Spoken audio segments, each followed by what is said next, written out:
নিজেকে ধৈর্যশীল কিভাবে বানাবো চলুন এই ভিডিও থেকে জেনে নিই।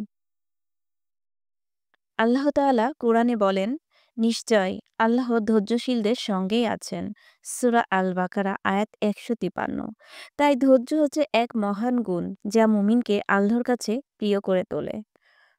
ধৈর্যশীল হওয়ার ৫টি উপায়। নামাজ ও দোয়ায় আশ্রয় নাও। বিপদে পড়লে প্রথমে আল্লাহ সামনে সেজদায় পড়ো। নামাজ মানুষকে স্থির করে, ধৈর্য শেখায়।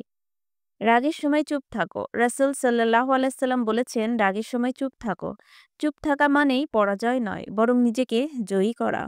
সময় দাও। আল্লাহর পরিকল্পনায় বিশ্বাস রাখো। মনে রেখো, আল্লাহ কখনো দেরি করেন না, বরং সঠিক সময় দেন। কৃতজ্ঞতার অভ্যাস করো।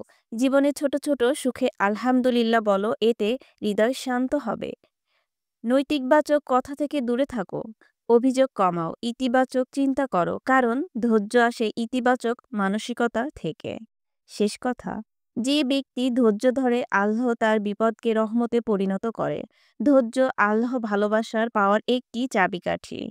তো আজকে জেনেছি, ইনশাআল্লাহ আমরা এই টিপসগুলো ফলো করব।